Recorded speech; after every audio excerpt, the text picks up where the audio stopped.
Está con nosotros el secretario general de la Conferencia Episcopal Española y obispo auxiliar de Valladolid, Luis Argüello. ¿Qué tal? Buenas noches. Hola, buenas noches. Bienvenido a la noche. Bien hallados. Mes y medio, ¿no? En el cargo. Sí, esto es casi 50 días, sí. ¿Y qué tal?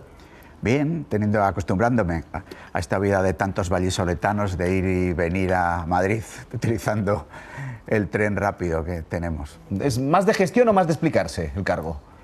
Es más de gestión que de explicarse. Es decir, que es verdad que lo que aparece y se comenta tantas veces es que el secretario es portavoz, pero fundamentalmente es secretario de una casa donde trabajan todos los días 100 personas, al servicio de los obispos de España, que son 80, y luego más los eméritos y demás. Entonces es más trabajo interno, de coordinación, de animación, con los proyectos que tenemos por delante. Y también esto hay que contarlo, ¿no? Y además somos una comunidad, un pueblo que vive entre los pueblos, una comunidad que vive entre la gente, y por eso los asuntos de la gente nos importan. Bueno, vamos, si le parece, con los asuntos que también nos importan más a los periodistas, sí, cuando hablamos con el portavoz y el secretario general de la Conferencia Episcopal. No sé si los compartirá o no, después ya me lo dice.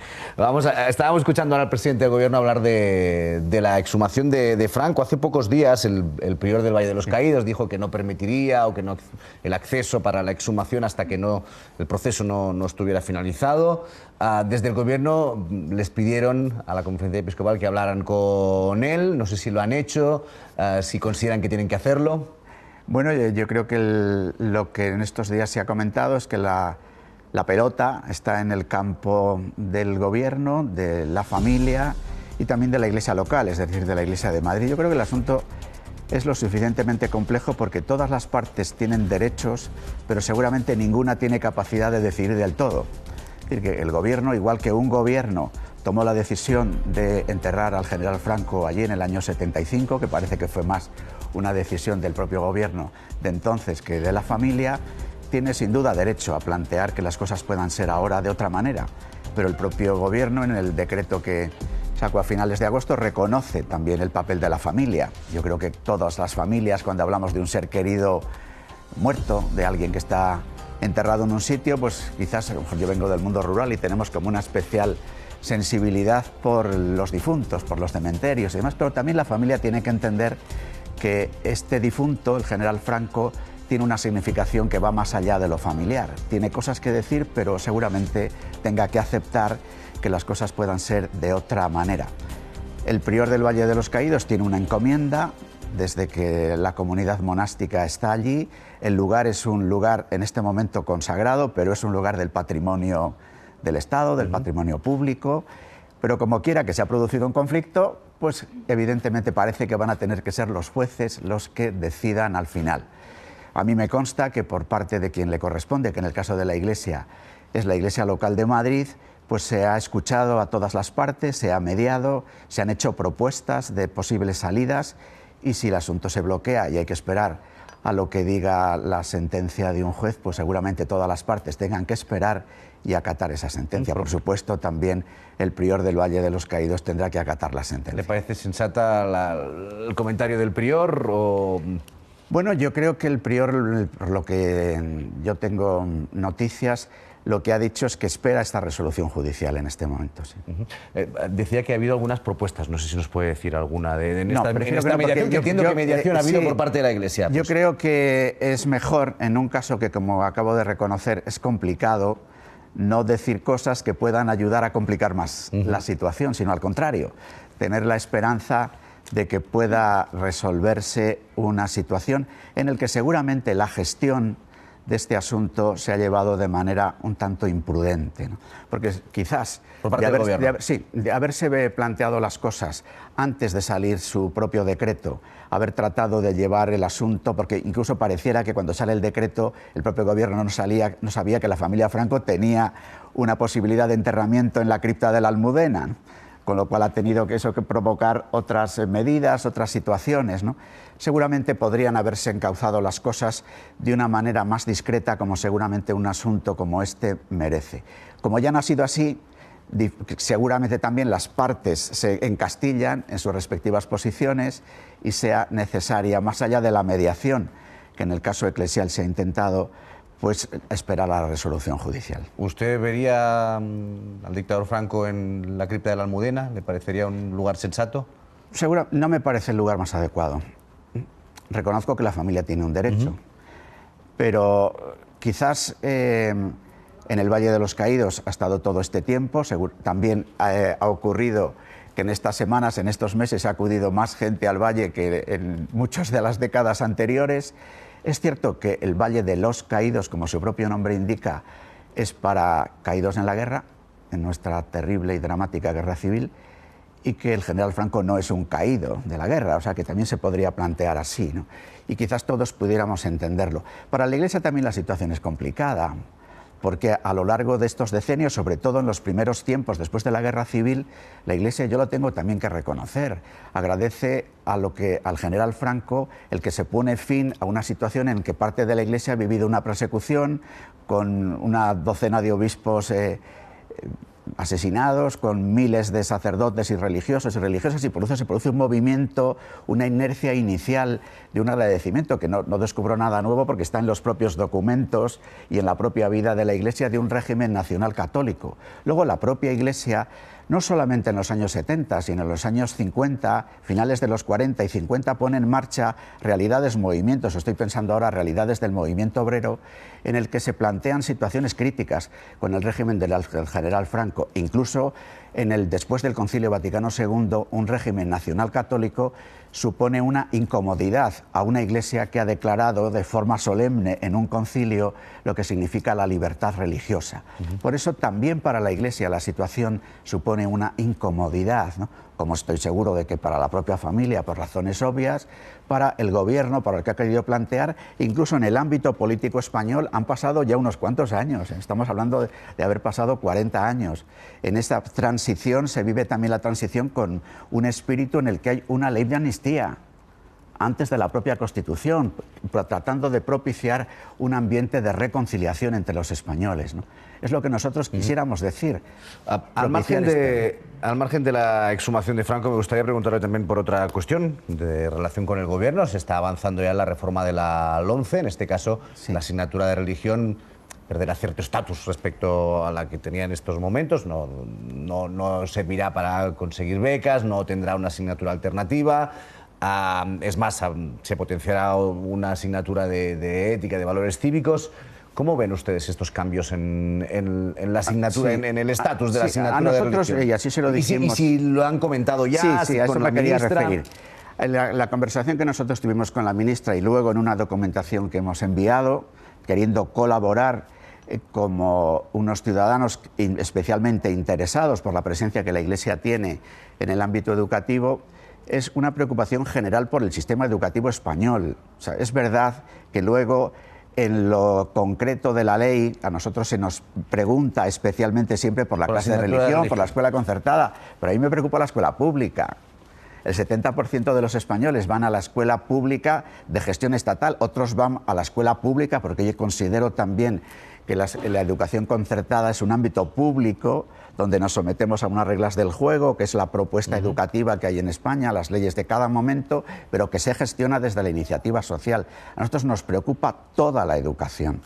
Y precisamente porque nos preocupa toda la educación, pensamos que en este momento de la historia, en el que según el eje de mayor, digamos, cambio histórico está en lo que significa la globalización, las nuevas tecnologías, y por otra lo que significa la propia comprensión de lo humano, la inteligencia artificial, el papel de la conciencia, la capacidad crítica.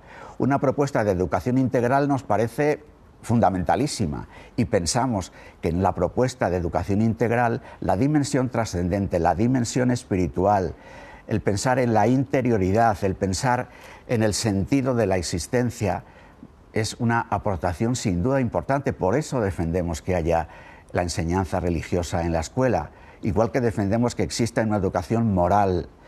Y como quiera que los criterios de perspectiva moral son discutidos y discutibles en la sociedad en la que estamos, pensamos que los padres tienen derecho a elegir un tipo de propuesta de educación, también educación moral, que deseen para sus hijos, pudiendo optar dentro de la propia escuela. Por eso tenemos algunas reservas, algunos de los asuntos que me han mencionado, pero situándolo en el contexto de una preocupación por la educación en España en su conjunto. Pues yo voy tratando temas, seguro que mis compañeros de Sí. mesa después aprovecharán alguna cosa más. Seguro. Sobre el tema de las inmatriculaciones, estuvo aquí hace 4 meses su antecesor, Gil Tamayo. Sí. En ese momento había muchas dudas, porque no se sabía exactamente qué estaba pasando, cuál era la intención del gobierno. Ahora parece que ya está claro, hay un censo de los bienes de la Iglesia inmatriculados, aprovechando esa ventana que se abrió y después se cerró en un momento determinado.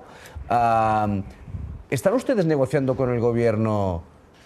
Porque ahora no conocemos ese censo, es decir, el gobierno dice que es una cosa secreta, que no se puede hacer pública. ¿Están ustedes negociando con el gobierno prácticamente inmueble por inmueble? Es decir, a lo mejor que la Iglesia pudiera quedarse con los que se utilizan para el culto y el gobierno o los ayuntamientos, lo que sea, recuperar los que se utilizan para otros usos. Vayamos por partes, si te parece, Marc, ¿no? Porque la inmatriculación no supone la adquisición, sino inmatricular un bien en el registro de la propiedad supone que un bien que uno dice que es suyo y que presenta sus títulos para decir que es suyo tiene una protección singular en el registro de la propiedad y especialmente una protección frente a terceros. La mayoría de los bienes de la Iglesia se construyen antes de que exista el registro de la propiedad, que es algo de mediados del siglo XIX, y se nos pide que inmatriculemos, porque la sociedad actual es diferente, porque hay catastro, porque se piden subvenciones y cuando pides una subvención te dicen que lleves tu título adecuado. Entonces se abre una ventana, como ha dicho, ¿no? Una ventana no solo para la Iglesia, sino para todos los bienes de interés cultural, para los bienes de los municipios que no estaban tampoco registrados. Y nosotros lo que hemos hecho es cumplir la ley. Si ahora se nos dice, yo puedo hablar, por ejemplo, de mi diócesis. En el caso de la diócesis de Valladolid nosotros hicimos este proceso y en el caso de 2 bienes, un ayuntamiento nos planteó que le parecía que no teníamos título adecuado, porque desde que se realiza la inmatriculación hay un periodo de 2 años para que cualquier persona física o jurídica puede decir que tiene un título mejor o que le parece que la inmatriculación se hizo inadecuadamente. Y nosotros nos pusimos de acuerdo, sin necesidad de tener que llegar a un pleito judicial. Y esto es lo que en muchas diócesis de España se ha venido haciendo en estos años.